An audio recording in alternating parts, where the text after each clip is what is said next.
Salut à toi jeune spectateur, on se retrouve aujourd'hui pour une nouvelle facecam, mais pas du tout dans l'agencement habituel. Je m'explication. En fait, il y a Théo qui est à la maison, qui est en convalescence à la maison et tout. Pour ceux qui savent pas, aller voir du coup les vlogs. Donc un de mes fils est à la maison et du coup bah il est en train de jouer au PC et j'ai pas envie de l'embêter à arrêter le PC et tout pour tourner une facecam alors que je peux le faire avec cette caméra et tout. Voilà.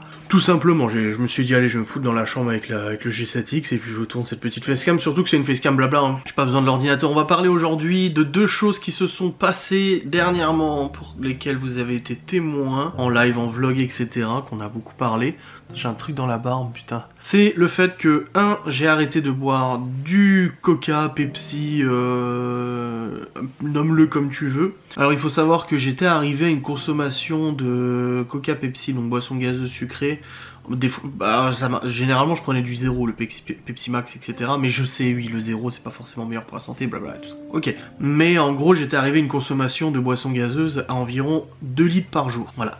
Depuis quelques mois je tourne environ à 2 litres par jour, ce qui correspond à 14 litres par semaine. Le calcul est simple, tu fais 2 x 7 ou 7 x 2 parce qu'il y a 7 jours dans une semaine et 2 litres dans une bouteille.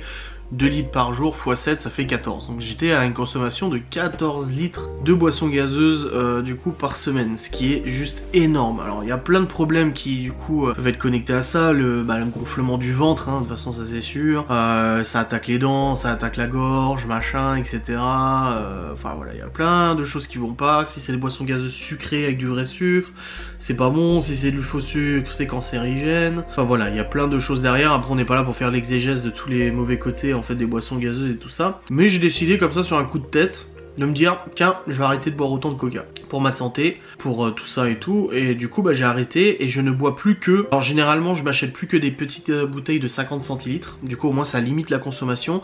Je n'achète pas de packs de canettes ou de bouteilles à mettre au frigo parce que sinon je sais que je vais me les enfiler d'affilée, tu vois. Donc c'est une fois de temps en temps, quand je suis dehors, que je vais à la boulangerie ou un truc comme ça, que je m'achète une petite bouteille de coca, voilà. Donc je dois tourner aux alentours de peut-être 1 litre, parce que je prends du 33 centilitres, je dois tourner à peut-être 1 litre, allez grand maximum 1,5 litre par semaine, parce que des fois voilà je vais en prendre une un jour, une l'autre jour et c'est des 50 centilitres, mais j'essaie de prendre du 33, et du coup bah je suis passé de 14 litres de consommation de coca à environ 1 litre, 1,5 litre par semaine. Alors les gens ils vont dire ouais il faut tout arrêter, oh c'est bon, doucement, hein. Du coup voilà, j'ai réduit considérablement la consommation de coca. Alors comment je me suis senti, alors point positif, je me sens moins gonflé du ventre, bon j'ai toujours un gros ventre, hein, on le sait, hein, je suis volumineux, mais je me sens beaucoup moins gonflé de l'estomac, donc vraiment le haut du ventre, l'estomac, je me sens beaucoup moins gonflé, je me sens plus, même pour rentrer le ventre, tu sais, si j'ai besoin comme ça de le rentrer, j'arrive beaucoup mieux à le rentrer et tout ça. Pas que je rentre mon ventre au quotidien, mais du coup tu sais, tu fais des fois, comme ça tu te contractes et tout, bah j'ai beaucoup moins de mal, donc déjà ça c'est très positif. Le budget aussi, parce que mine de rien 2 litres de coca, parce que moi je prenais de la marque, hein, soit du coca, soit du Pepsi, c'était rare que même si ça me dérangeait pas, c'est rare que je prenais de la sous-marque, ça coûtait quand même 2 balles par jour, bah, c'est pas rien tu vois, ça fait 14 € par semaine, donc c'est quand même quelque chose, hein, ça fait 56 € par mois. C'est pas négligeable, ça fait un plein de bagnoles par mois, tu sais. Du coup oui, le budget aussi c'est pas mal, et puis le fait de pas... En fait j'étais arrivé à un moment de dépendance où si je n'avais pas une bouteille en stock au frigo, et ben il fallait à tout prix que j'aille en acheter à la supérette ou à l'épicerie ou au magasin, tu vois. J'étais sur la route ou si j'étais dehors ou quoi que ce soit et que je savais que je n'avais plus de coca en stock, il fallait vraiment que j'aille... Ah non mais je dois aller acheter une bouteille de coca, hein. Là il m'en faut une, tu vois. Quand je faisais les lives le soir, il me fallait ma bouteille de coca. Quand je mange à midi ou le soir, il me faut ma bouteille de coca, tu vois. C'était arrivé à un moment de dépendance en fait très chaud quand même, hein. C'était de la dépendance, clairement. Du coup, j'ai arrêté d'un coup, j'en ai plus bu pendant 4-5 jours, jusqu'à reprendre une petite canette, comme je vous ai dit, pour le principe, parce que j'avais envie, et du coup, bah, je l'apprécie davantage, hein. J'ai retrouvé le plaisir de boire un coca bien frais, tu vois, un coca bien frais chacal. J'ai vraiment retrouvé le plaisir de reboire un coca, plutôt que de le boire comme si c'était de la flotte, tu vois. Donc, sachant que je buvais aussi beaucoup d'eau. Je buvais beaucoup de coca, mais je bois aussi beaucoup d'eau. Donc, j'ai remplacé le coca par de l'eau, pas par du café, j'aime pas le café, pas par du thé, je cours pas après le thé, pas par d'autres boissons ou quoi que ce soit, non, j'avais réfléchi à remplacé par de l'ice tea, mais je me suis dit non, allez, de l'eau. Donc maintenant je bois les 2 litres par jour, c'est remplacé par de l'eau. Alors moins parce que le coca c'était vraiment par gourmandise, donc l'eau je la bois moins, mais j'ai quand même grandement remplacé le coca par de l'eau, tu vois. Le soir dans mes lives j'ai de l'eau maintenant. Donc à part ceux qui disent que je bois de l'alcool, voilà, que je suis déchiré en live et tout ça. Mais ça on s'en fout. Donc non, j'ai bien réduit. Après, point négatif de cette réduction de coca, alors t'as tendance un peu plus à te rejeter sur la bouffe, tu vois, ton verre de coca, bon moi je buvais et je mangeais en même temps, donc Mais je pense que ça peut avoir une petite conséquence que tu travailles un peu sur la bouffe peut-être pour chercher du sucré, je sais pas, ou cette sensation de sucré. Après moi je suis pas super fan du sucré en fait. J'aime bien, mais je suis plus fan du salé que du sucré. Clairement tu me tends un saucisson ou un dessert sucré super bon, un tiramisu ou autre, j'en sais rien, je prendrai les saucissons, tu vois. Donc après c'est une question de préférence. Et un autre point négatif, c'est que je me suis tapé un mal de tête du turfu. J'ai arrêté le samedi de boire du coca, ou le dimanche, et dès le lendemain, j'ai eu un mal de crâne mais monstrueux. Pendant 3 jours à peu près, je sentais que j'avais mal au crâne et tout. J'ai pris ma tension, mais je pense que la tension était élevée aussi. C'est ma mère qui m'a dit mais ça doit être le sevrage du coca je pense. Et c'est vrai que je me suis tapé un mal de crâne du turfu pendant 3 jours. Et après c'est bon, là ça va mieux et tout. Bon là en ce moment j'ai de la tension avec tout ce qui se passe, ce qui est logique tu vois. Mais dans tous les cas, ce mal de crâne que je pense dû au coca est parti. Donc ça va faire un mois maintenant environ que je ne bois plus 14 litres de coca par semaine. Et c'est très bien, je suis très content. Deuxième chose, l'arrêt de la cigarette. Alors comme ça c'est un deuxième point de cette vidéo, comme je vous l'avais dit en fait, je n'ai pas fumé jusqu'à l'âge de 32 ans, à part des chichas une fois de temps en temps. Je ne fumais pas jusqu'à l'âge de 32 ans. J'ai commencé à fumer quelques cigares une fois de temps en temps comme ça, à Châtel, genre un par semaine ou un toutes les 2 semaines, c'était vraiment assez rare. Parce que je trouvais ça bon, enfin le cigare, tu fumes pas un cigare, tu le dégustes, tu vois. Donc c'est comme la bonne bouffe, du bon vin ou un bon spiritueux, même si je bois pas d'alcool, un cigare tu le dégustes.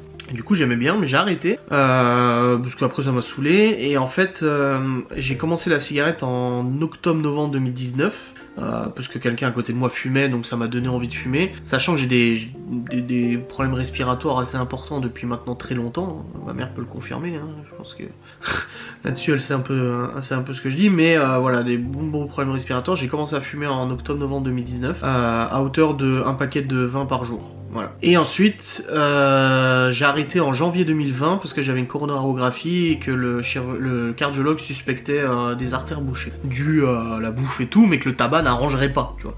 Il m'avait dit arrêtez de fumer dès maintenant tant qu'on n'est pas sûr. J'ai passé ma coronarographie, mes artères vont bien, donc j'ai bien des soucis, mais mes artères vont bien.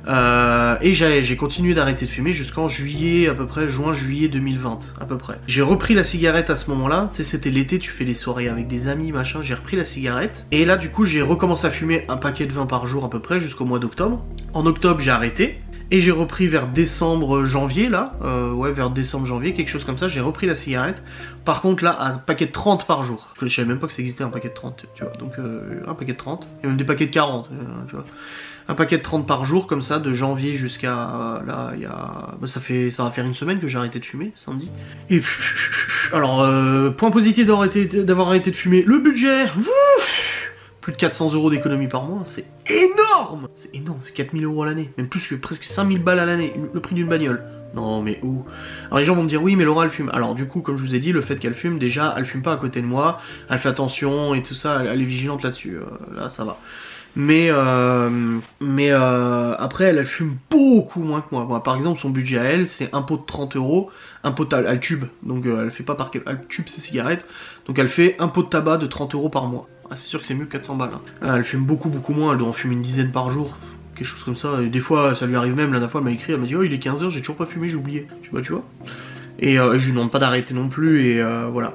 Donc le budget, ça c'est sûr. La respiration, je me sens beaucoup mieux au niveau respiratoire. C'est normal, hein, c'est logique. Essoufflement aussi, je me sens mieux. Je pue plus la clope, donc tu sais, tes mains elles sentent pas mauvais. Tes vêtements, bon, ça allait, je puais pas trop, mais quand même, tu vois, il y a quand même des traces, tu vois. Et par contre, je commence à être dégoûté de l'odeur du tabac maintenant. Quand je sens de l'odeur de tabac, ça me... Tu vois. Donc il y a tout ça qui va bien, donc je suis content. Après ça peut te rabattre sur la bouffe, moi c'est pas trop mon cas, ça va, de toute façon je bouffe déjà beaucoup, donc ça va pas changer grand chose. Est-ce que ça a été dur d'arrêter de fumer? J'ai pris cette décision, j'ai vu mon paquet, il en restait plus que 2, j'ai dit allez je fume les 2 dernières et j'arrête. J'avais fait pareil en janvier 2020. J'ai arrêté en janvier 2020 jusqu'à juillet, j'avais fait exactement pareil. Et après j'ai arrêté. Alors en fait c'est pas l'envie de fumer qui me manque, c'est pas l'odeur, le goût, tout ça. En fait c'est le moment que ça s'accorde, tu vois. Moi le moment cigarette c'était un moment de pause où je me faisais une pause dans mon boulot, un moment où j'allais discuter avec Laura dehors, c'était un moment où j'étais avec Geoffrey dehors, des trucs comme ça, etc. Tu vois. C'est des moments en fait qui font que t'as envie de fumer. C'est pas la dépendance en elle-même au produit, tu vois. Donc finalement, j'ai pas cette dépendance au produit. Alors peut-être parce que j'ai pas fumé pendant trop longtemps, ça fait pas 10 ans que je fume, tu vois. Ça ferait 10 ans que je fume, peut-être que ça serait plus compliqué, c'est possible. Mais en tout cas, j'ai pas cette envie de fumer pour l'odeur. J'ai peut-être cette envie de fumer juste pour le principe et l'ambiance que ça donne et ce que ça reflète en fait dans l'esprit, tu vois. Je pense que c'est vraiment une question psy, vraiment c'est une question psy, tu vois. Donc il y a juste ça, après ça fait une semaine que je vais pas fumer, je me sens bien, il y a pas de souci, je me sens même mieux, le budget s'en sent mieux aussi, hein. Clairement j'ai pu aller à la supérette tous les jours ou à l'épicerie pour m'acheter un paquet et tout, je m'arrête pas forcément pour acheter un paquet et tout, donc ça va. Oh bon bébé, t'as fini? Non, ah. je veux tuer un canard. Oh.